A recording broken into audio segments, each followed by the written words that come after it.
तो राजाओं के टाइम एक रिवाज हुआ करता कि वह बेटा जो अगला राजा बनेगा पिता के अंतिम संस्कार में भागे। अंतिम संस्कार समझ गए? जब जलाने के लिए जाते हैं तो बाकी सारे बेटे जाएंगे पर वो बेटा नहीं जाएगा जो अगला क्या बनेगा, राजा। अब अगला राजा कौन बनना है? जगमाल। तो जगमाल को कह के भाई तू राजा वाली सीट पे बैठ जा, हम उदय सिंह की डेड बॉडी को जला के आ रहे हैं, तब तक तू सफा वफा बांध के तैयार रहे, आते तेरे क्या कर देंगे, तिलक। राजा की सीट कभी भी खाली नहीं रहनी। राजा को कोई दुख नहीं होता, राजा कोई शौक में भाग नहीं लेगा, राजा अंतिम संस्कार के अंदर नहीं जाएगा। बाकी जो जगमाल के भाई महाराणा प्रताप और जीते भाई थे ये सारे उदय सिंह के अंतिम संस्कार में गए। क्योंकि मेवाड़ के राणा की डेथ हुई तो बड़े बड़े सामंत आए, मेवाड़ की सारी जनता इकट्ठी हुई। वहां शमशान घाट में जब जनता ने देखा कि महाराणा प्रताप वहां खड़े हैं तो जनता में कानाफूसी हुई आपस में। अरे के तो मेवाड़ वाले तो रिवाज तोड़ने लग गए भाई। रिवाज कहता है कि राजा का वह बेटा जो अगला राजा बनेगा अंतिम संस्कार में भागे, तो प्रताप यहां क्या कर रहा है? क्योंकि प्रताप सबसे बड़ा बेटा, तो जनता के हिसाब से राजा कौन बनना चाहिए? प्रताप। और सबने कानाफूसी की प्रताप क्यों खड़े, प्रताप क्यों खड़े? तो किसी ने हिम्मत करके प्रताप से कहा प्रताप तुम यहां कैसे हो, तुम सबसे बड़े बेटे हो, तुम राजा बनोगे, तुम अंतिम संस्कार में कैसे आ गए? और प्रताप ने कहा अरे सॉरी, शायद आप लोगों को पता नहीं होगा, पिताजी मुझे राजा नहीं बना के गए, पिताजी राजा किसको बना के चले गए? जगमाल। इसलिए देखो जगमाल यहां पर नहीं है, जगमाल घर पे राज तिलक की तैयारी कर रहा है, हम बाकी भाई यहां पर आए हैं। और मेवाड़ की जनता बगावत कर देती है। जनता ने कहा कि नहीं, इस समय जब मेवाड़ सर्वाधिक अपने सबसे बड़े दुश्मन का सामना कर रहा है, इस समय मेवाड़ जब संकटकालीन परिस्थितियों में फंसा हुआ है, उस समय हमें किसी योग्य व्यक्ति की आवश्यकता है, और योग्य जगमाल नहीं है, योग्य कौन है? इसलिए हमें नहीं पता उदय सिंह किसको राजा बना के गए, पर हम जनता किसको राजा मानते हैं? प्रताप। हमारा राणा कैसा हो? महाराणा प्रताप। अब फिर सबने कहा कि यह तय करने का अधिकार उदय सिंह को किसने दिया कि प्रताप राजा नहीं बनेगा, जगमाल बनेगा? मेवाड़ में राजा कौन बनेगा? तय सलुम्बर का सामंत करता है। कौन करता है? और उस समय जो सलुम्बर के सामंत थे उनका नाम था कृष्णदास चुंडावत। क्या? और कृष्णदास चुंडावत खड़े उन्होंने कहा हाँ साहब ये अधिकार मेरे पास है। उदय सिंह जी कौन होते हैं बताने वाले कि जगमाल राजा बनेगा, और मैं आप सब जनता के सामने राजा किसको घोषित करता हूं? किसको? अंतिम संस्कार किया, प्रताप को कंधों पे बिठा के ले नारे लगाते हुए आए। जगमाल अंदर साफा खींच के तैयार बैठा है एकदम, और जगमाल ने नारे सुने, जगमाल बारे उसने कहा क्या कर रहे हो, नारा चेंज करो, हमारा राणा कैसा हो? राणा जगमाल जैसा। कृष्णदास चुंडावत ने हाथ बढ़ा के साइड में हट रहे, और राजा किसको बना दिया? तो प्रताप का राज तिलक कहां किया गया? गोगुंदा। अब राज तिलक तो उसी दिन हो जाता था जिस दिन पहले वाला राजा मरता था। वो राजा मरा, राजा की सीट कभी भी खाली नहीं रहेगी, आप जहां पर हो वहां पर आपका क्या कर दिया जाए? राज तिलक। पर बाद में राज तिलक का फंक्शन होता, फंक्शन करते बाद में थोड़े दिन बाद में फंक्शन। तो अब भाई कोई भी अपने घर पे फंक्शन करते हैं, कोई शादी ब्याह का हो, कोई सगाई का हो, कोई घर की न्यांगल का हो, कोई शुभ काम हो, तो मुहूर्त देखते हैं, ज्योतिष नक्षत्र देख के करते हैं, पंडित जी से पतड़ा पूछवाते हैं कि पंडित जी बताओ कब करें। तो राज तिलक का जो फंक्शन हुआ करता उनके लिए बाकायदा मुहूर्त देखे जाते। तो राज तिलक तो उसी दिन हो जाता जिस दिन वो बना है। अब मुहूर्त थोड़े दिन बाद का है तो बाद थोड़े दिन बाद में फंक्शन रख लिया करते। फंक्शन रखेंगे तो रिश्तेदारों को बुलाएंगे, तो उसमें रिश्तेदारों को भी बुलाते। अच्छा राज तिलक तो वहां पर हो जाता जहां राजा मरा है, जहां बैठा है अगला बेटा वहां पर हो जाएगा, पर फंक्शन हमेशा राजधानी में करते। कहां करते? मेवाड़ वालों की राजधानी चित्तौड़गढ़, पर चित्तौड़गढ़ पे कब्जा किसने कर रखा है? अकबर। तो अब कहां करें? तो संकटकालीन राजधानी कौन सी? कुंभलगढ़। तो प्रताप का राज तिलक समारोह कहां मनाया गया? कहां मनाया गया?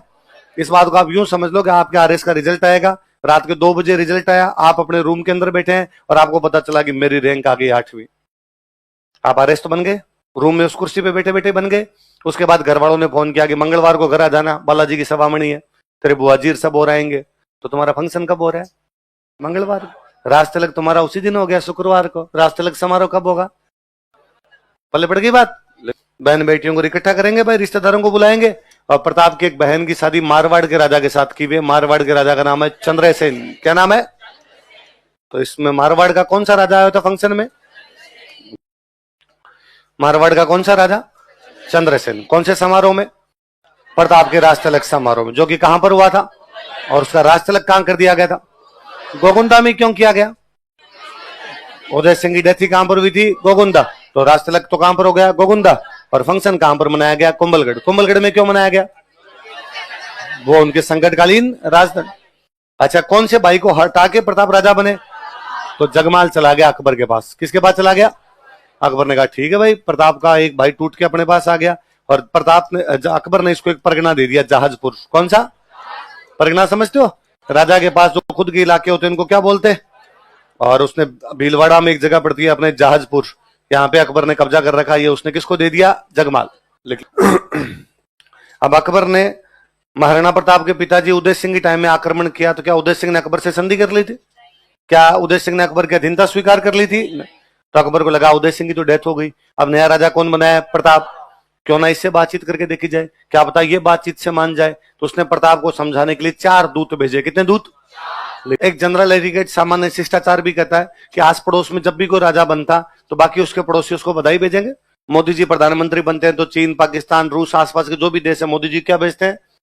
अभी इंग्लैंड में प्रधानमंत्री चेंज हुआ तो मोदी जी ने उनको क्या भेजी है? बधाई। तो अकबर ने प्रताप को बधाई भेजी, अपना एक दूत भेजा। दूत का नाम क्या है? जलाल खान कोर्ची। कोर्ची बड़ा सा गुलदस्ता लेके आया प्रताप के लिए और आका, भाई प्रताप, अकबर की तरफ से आपको हृदय के अनंतिम गहराइयों से गहरी शुभकामनाएं। और अकबर ने यह भी कहा है कि आपके पिताजी ने तो अकबर से लड़ाई की थी, आपका क्या प्लान है? अकबर ने कहा, प्रताप ने कहा सेम। कैसे? का वही पापा बड़ा, पापा ने तो लड़ाई की थी। हाँ समझ गए ना आप, तुम कितने इंटेलिजेंट हो जलाल खान कोर्ची। कुल मिला के प्रताप ने संधि के किसी भी प्रस्ताव को मानने से क्या कर दिया? कोर्ची गया। कोर्ची ने कहा नहीं भाई, उसका तो एकदम विजन क्लियर है राजा बनते ही। उसने कहा अपने अकबर के खिलाफ क्या करनी है? लड़ाई। अपने अकबर से कोई संधि करनी। पर अकबर ने सोचा कि नहीं यार, राजस्थान का राजा है, क्यों ना किसी राजस्थानी को बात करने के लिए भेजा जाए। यंग लड़का राजा बना है, क्यों ना किसी यंग लड़के को बातचीत करने के लिए भेजा जाए। अकबर से आमेर वाले संधि कर चुके थे। कौन संधि कर चुके? उन दिनों आमेर का राजा था, उसका नाम था भगवंत दास। क्या नाम था? और भगवंत दास का बेटा उसका नाम है मान सिंह। क्या नाम है? और दोनों किसके दरबार में है? अकबर। राजा भगवंत दास और राजकुमार मान सिंह। और अकबर ने राजकुमार मान सिंह को कहा, राजकुमार मान सिंह आमेर गए हुए कितने दिन हो गए? मैं कई दिन हो गए आमेर गए हुए। तो तुम एक काम करो, आमेर जाके आओ, वहां घूम के भी आ जाना, तुम्हारे आमेर कई दिन छुट्टी मनाओ, और जाते समय उदयपुर होके जाना, प्रताप से बातचीत करके जाना। मान सिंह का ठीक है। तो किसकी? उदयपुर में पिछोला की पाल पर वहां डिनर का प्रोग्राम था और कहा गया भाई वहां पर बातचीत की जाएगी। प्रताप को पता चला, प्रताप ने कहा स्वागत कीजिए भाई, राजकुमार आया है, कोई बात नहीं, बातचीत कीजिए। अच्छा, आमेर का राजकुमार बातचीत करने के लिए आया तो अपने राजकुमार को भेज दो बातचीत करने के लिए। यही कहता है नियम। यदि अमेरिका का रक्षा मंत्री आया तो हमारा रक्षा मंत्री, चीन का विदेश मंत्री आया तो हमारा विदेश मंत्री, इंग्लैंड का वाणिज्य मंत्री आया तो हमारा वाणिज्य मंत्री, और उनका प्रधानमंत्री आया तो हमारे प्रधानमंत्री। यही नियम कहता, काउंटर पार्ट मिलेंगे। प्रोटोकॉल यही कहता। तो कि भाई आमेर का राजकुमार आया तो मेवाड़ का राजकुमार बातचीत कर लेगा। तो आमेर का राजकुमार कौन आया? मान सिंह। तो प्रताप ने अपने बेटे को भेजा, अमर सिंह। किसको भेजा? ये तो मान सिंह डिनर के लिए जल्दी आ गया, अमर सिंह लेट गया। होता यह है कि मेहमान लेट आता है, होस्ट होता है वो पहले आ जाता है। यहाँ पे गेस्ट पहले आ गया था, होस्ट अभी तक आई नहीं। मान सिंह ने पूछा भाई कहाँ है? महाराणा प्रताप आए नहीं। वहां जो बाकी लोग खड़े थे उनका, सर आ रहे हैं बैठो। इतने महाराणा प्रताप तो आए नहीं, उनकी जगह पे कौन आया? अमर सिंह। और उसने मान सिंह को आका, और अंकल क्या समाचार है? और मान सिंह को लगा ये क्या तरीका है, महाराणा प्रताप क्यों नहीं आए? और उसने पूछा अमर सिंह से, भाई तुम्हारे पिताजी कहाँ पे? अमर सिंह और बदमाश आदमी, उसने कहा पिताजी, पिताजी का पेट दर्द हो रहा है। और मान सिंह को बड़ा गुस्सा है, मां डिनर सेट उछाल दिए वहां पे। मान सिंह, तेरा और तेरे बाप दोनों का पेट दर्द ठीक कर दूंगा मैं। लोग मेरे को मान सिंह कच्चा कहते हैं, मैं युद्ध के मैदान में आऊंगा और देख लूंगा तुम दोनों को।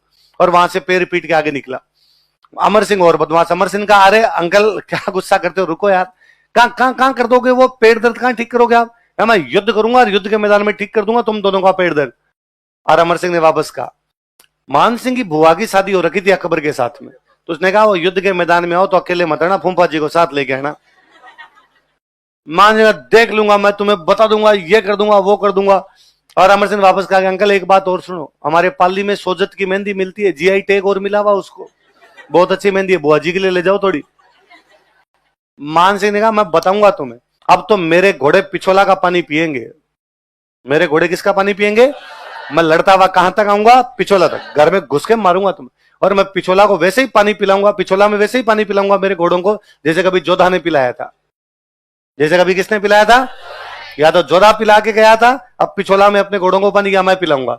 मेवाड़ ने वापस कहा कि मान सिंह तुम यदि जोधा की तरह आओगे इधर पिछोला में पानी पिलाने के लिए, हम स्वागत करेंगे, बहादुर हो, पर जोधा अकेला आया था, तुम अकबर को साथ लेके आओगे। तुम अकबर के दम पर कूद रहे हो, जोधा की तरह अकेले नहीं कूद रहे हो। मान सिंह वहां से कुल मिला के निकल गया, गया अकबर के पास, और जाता है सेना दो मेरे को, अभी का अभी मेवाड़ वालों पर अटैक कर दूंगा। प्रताप अकबर ने कहा बात क्या हुई, बात तो बताओ। उसने कहा बात तो कुछ हुई नहीं। क्यों बात क्यों नहीं हुई? महाराणा प्रताप ने कुछ तो कहा होगा। तो महाराणा प्रताप आया ही नहीं, तो कौन आया था? तो उसने कहा राजकुमार बात करेगा तो राजकुमार जाएगा, तो उसका बेटा अमर सिंह आया था। तो अमर सिंह ने तेरे को क्या कहा? अरे तो आप छोड़ो क्या कहा, आप तो सेना दे दो मेरे को। पर अकबर इंटेलिजेंट था, देखो लोग, अच्छा सही बात यार, राजकुमार जाएगा तो राजकुमार आएगा, मतलब राजा जाएगा तो राजा है। और अकबर ने भगवान दास जी की तरफ देखा, भगवान दास जी ने कहा बैग पे कर जा रहा हूं मैं अभी 11 बजे वाली गाड़ी है मेरी तो जून का महीना था, गर्मी पड़ रही थी। अकबर ने अपने सैनिकों को कहा कि मान सिंह को साइड में ले जाके माउंटेन ड्यू पिलाओ, गर्मी में गर्म हो गया बंदा, ठंडा करो यार बंदे को थोड़ा। भगवान दास जी आए, भगवान दास जी ने प्रताप से बातचीत की, प्रताप संधि कर ले, क्या पड़ा है लड़ाई में। प्रताप ने कहा देखो भगवान दास जी, आज के लगभग 45-50 साल पहले मेरे दादाजी अकबर के दादाजी से लड़े थे खानवा के मैदान में। कहां लड़े थे? सांगा बाबत लड़े। उस समय आपके दादाजी पृथ्वीराज हमारे झंडे के नीचे आके लड़े थे। आमेर से कौन गया था? पृथ्वीराज, क्योंकि तब मेवाड़ शक्तिशाली था। सांगा के एक मैसेज में राजस्थान के सारे राजा आ गए थे। अब मेवाड़ तो उतना शक्तिशाली नहीं है। बैठे बैठे इन पंखों को नहीं छेड़ना, ऊपर आ जाएंगे कभी ये। प्लीज जो पंखों के पास बैठते हैं प्लीज ध्यान रखना, इन पंखों को बैठे बैठे कभी नहीं छेड़ना। अभी एक क्लास में एक पंखा किसी के ऊपर गिर गया, गर्दन काट देगा ये।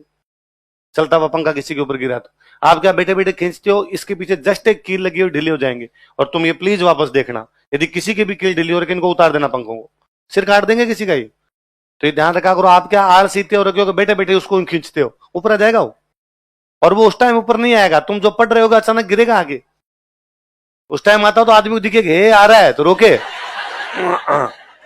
सीधा गिरेगा, गर्दन काट देगा भाई साहब। तो ध्यान रखना, फालतू में देश के काम आ जाओगे पंखे के काम आ जाओगे हाँ आरएस के लिए शहीद हो जाओगे आप, हाँ अग्निवीर हो जाओगे इधर। तो कहा कि भाई भगवान दास ने कहा संधि कर लो। तो प्रताप ने कहा कि भाई कभी हम शक्तिशाली थे तो आपके जो सारे के सारे राजस्थान के राजा थे हमारे झंडे के नीचे आगे लड़े थे। अब चलो हम उतने शक्तिशाली नहीं, भगवान दास जी आप शक्तिशाली हो, आप मुगलों के खिलाफ लड़ाई का ऐलान कर दो, मैं आपके झंडे के नीचे लड़ लूंगा, लेकिन मुगलों के झंडे के नीचे लड़ूंगा। पर मुगलों से संधि का मतलब है जहां मुगल लड़ने के लिए भेजेंगे आपको जाना पड़ेगा। प्रताप ने कहा ये गवारा नहीं है अपने को। भगवान दास जी ने कहा देख मेरी तो लड़ने की हिम्मत है नहीं, तू जाने तेरा काम जाने। तो प्रताप ने कहा फिर पंचायती करते ही क्यों, थोड़े दिन पहले बेटा आ गया था, बापू अगर रवाना होने यहाँ से। अकबर को जाके भगवान दास जी ने कहा भाई मेवाड़ वाले किसी भी प्रकार से मानने के लिए तैयार है। अकबर ने फिर भी कहा कि वन मोर ट्राई। अकबर ने इस बार निर्मला सीतारमन को भेजा। अकबर के जो वित्त मंत्री है उनका नाम क्या है? टोडरमल जी आए। टोडरमल जी ने आकर देख प्रताप मैं तो उसका वित्त मंत्री हूं, मैं तो जानता हूं उसके पास इतना धन है, अथाह धन है, 1000 साल भी लड़े तो उसका धन कम पड़ने वाला।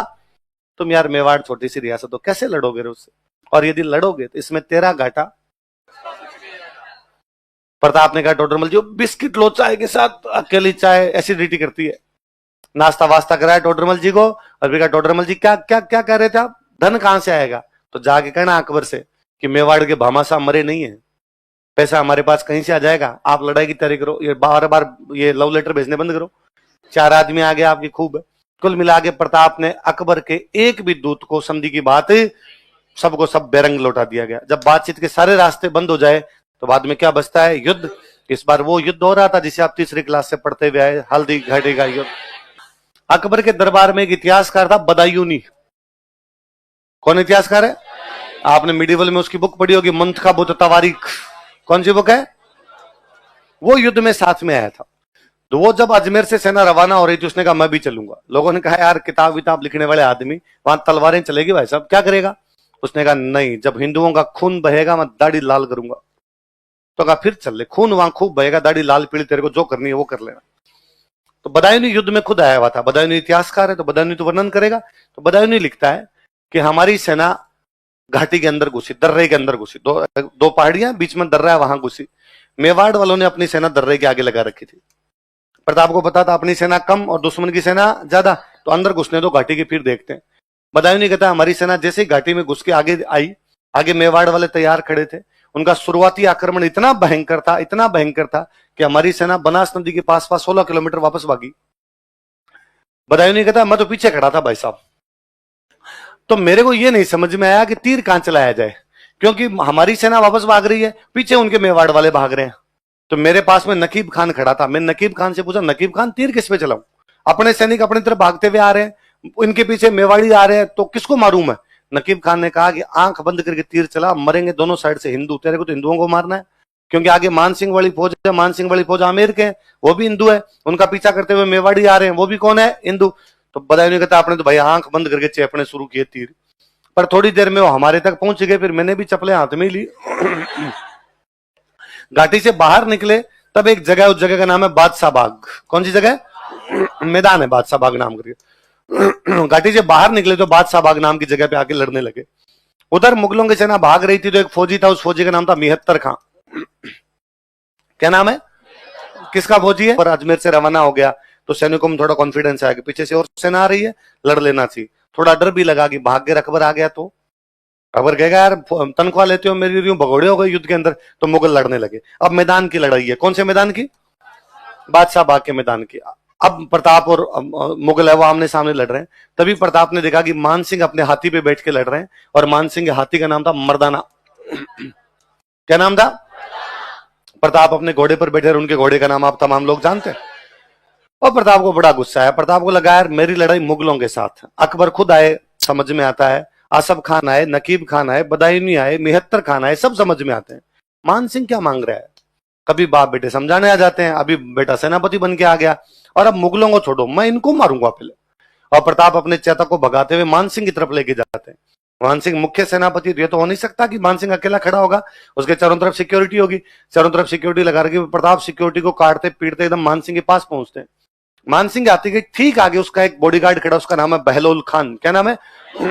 डाकी टाइप का आदमी, कि मान सिंह तक पहुंचने के लिए पहले किसको मारना पड़ेगा, और बहलोल खान जल्दी किसी से मरे नहीं। जो बहलोल खान के पास पहुंच रहा उनको बहलोल खान ही यमदूतों के पास पहुंचा रहा। प्रताप इधर से अपना घोड़ा दौड़ाते हुए लेके जा रहे हैं। उन्होंने एक हाथ में घोड़े की रस्सी पकड़ी, दूसरे हाथ की अपनी तलवार से बहलोल खान को मारा, उसको बीचों बीच चीरा था। या तो महाभारत के युद्ध में भीम जरासंध की टांगे पकड़ के चीर देता है, उसको बीचों बीच से चीरता है, या प्रताप ने किसको चीर दिया था? किसी कवि ने कहा है कि पर दोनों में अंतर है। जरासंध बहलोल के वध में यह व्यतिरेक, भीम कियो दो भुज नते पातल ने कर एक। दोनों में अंतर है कि जरासंध को जब भीम ने चीरा था हाथ दोनों लगाए थे, प्रताप का तो हाथ ही एक ही काम आ रहा था, बस एक हाथ से चीर दिया था। फिर प्रताप ने अपना भाला लिया, मान सिंह पे मारा। तो अब यूं तो हाथी पे भाला लगेगा नहीं, हाथ बहुत ऊपर होता है, तो चेतक अपने अगले दोनों पैर हाथी की सूंड पे टिका देता है। तो उन्होंने अपना भाला लिया, भाला लेके मान सिंह के मारा। मान सिंह बड़ा समझदार सेनापति, हाथी में जो बैठने की जगह होती है उसको बोलते हैं होदा। क्या बोलते हैं? वो होदे में नीचे बैठ जाता है तो भाला उसके ऊपर से निकल जाता है। वो समझदार था, उसने अपने हाथी की सूंड में एक चाकू लगा रखा है।